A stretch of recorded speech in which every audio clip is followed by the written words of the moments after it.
Money has a lot more to do with our behaviors, our habits, and our belief systems than it does with math. We all know the math. If we have $100 to spend and we spend 100, we should have nothing left to spend and we should stop spending. But too many of us have $100 and we spend 120 and we keep spending. And there's a problem with that because it's we're making decisions based on our beliefs and our behaviors, and we're making decisions based on our mindset about different things rather than on the actual math that it takes to really manage your money properly. So in this video, we're going to talk about your mindset around money. My name is Paris Clough, and this is Financial Self-Reliance. On this channel, we love talking about how to manage, protect, and grow your money. And in this particular video, we're going to be talking about your mindset. So let's jump right into it. So I have a 7-step process that I go through. In this particular video, we're going to talk about the first step. The first step to anything in life is making sure that you set your boundaries, you set your beliefs, you set your mindset, that you get set properly so that you're not doing the wrong thing. You want to begin with the end in mind, and your mindset is critical. Financial psychology is super important. In fact, it's a new area of study in all of certified financial planners. And anybody that gets into finance now has to take courses on financial psychology and behavioral finance. And in this video, we're going to talk a little bit about that. We're going to get into a little bit about that. So if you're worried about your money, if you're worried about your finances, if you have anxiety, if you have depression, if you have sadness, if you have joy, you have exhilaration, whatever those emotions are, we're going to talk about it in this video. So the first thing I want to talk about is, of course, the fact and importance of your mindset.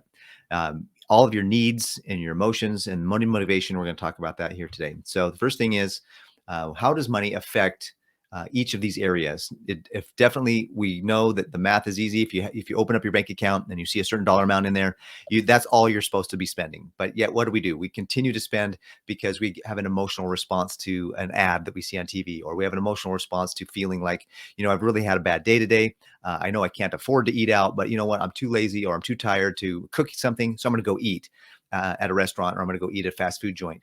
Not only does that affect our pocketbook or the health of our finances, but it also affects the health of our physiologies as well. Because not a lot of fast food.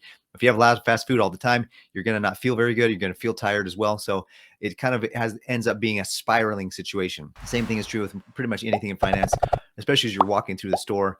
Everybody knows you don't go grocery shopping when you're hungry. And that's exactly why. It's because if you're hungry and you're grocery shopping, you're going to put more stuff in your cart than you should.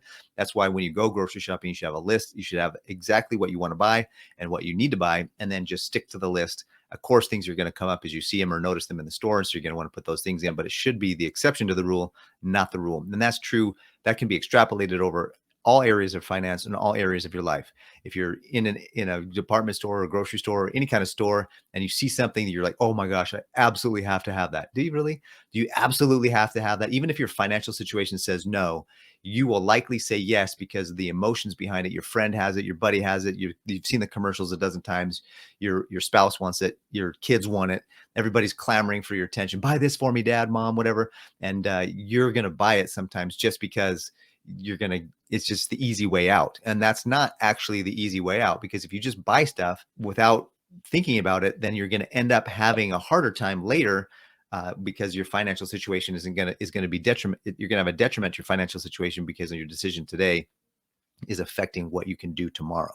So don't sell out your tomorrow for today's pleasures. That's basically what that boils down to. Finances can affect everything, and especially if you have a lot of stress about finances, that can really affect your health. So let's talk about Maslow's hierarchy of needs theory. And this is the bottom here is physiological needs. That means your physical needs, your temporal needs, things that are actual physical. That's food, shelter, clothing. If you have those things taken care of, you're going to be able to move to the next level, which is safety. Safety is like having a car that runs and works, and having a roof that doesn't have a leak, and having electricity, and having a nicer car, maybe having some nice clothes. Then you're going to move into love and belongingness needs, where you're going to be able to go out with friends and do things with friends. And then there's esteem needs, where you're finally able to afford having some nice things in life. And then, of course, the top of that, the pinnacle of that, is the self-actualization needs. What do you need to feel good? And then the studies show, dramatic studies show, that anybody who has their financial situation set and ready to go or taken care of can now think about things that are of a higher nature. For example, there's a big movement right now to save the environment. Well, if you're if you're so focused on surviving, that where's your next meal coming from? Where's your next drink coming from? Where can you get clean water? Where can you have clean sanitation? If that's what you're worried about every day in and day out, you wake up thinking, I got to hunt today to get my next. You're not going to worry about what's happening in the environment, what's happening in the world, what's happening with politics. You have time. So if you have your financial needs taken care of and you have your basic needs and you're managing that properly, now you have time to think about others and to think about what's going on in the world and to be a global citizen or to be somebody that's going to actually affect change in the world.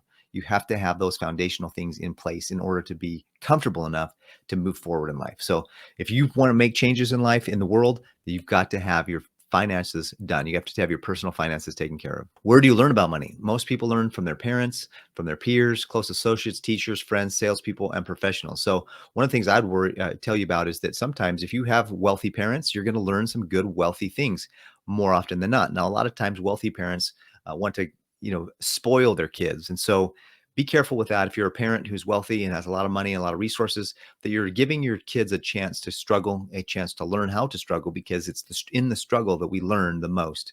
And that's important to remember that.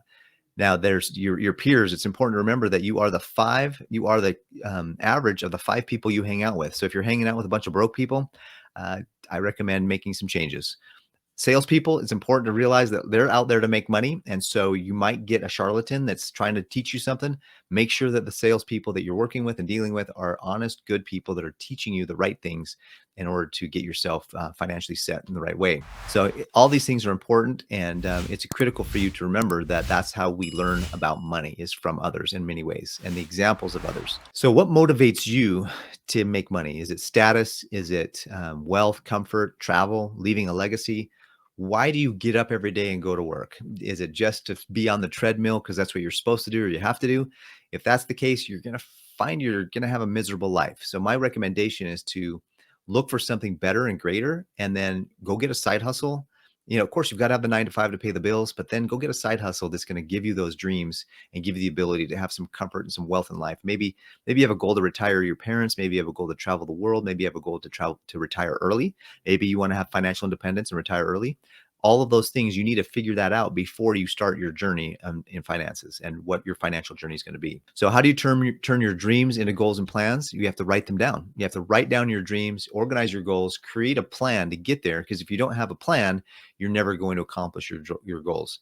Then you have to review your goals often. Like how many, it's already, as of the recording of this video, it's June 1st.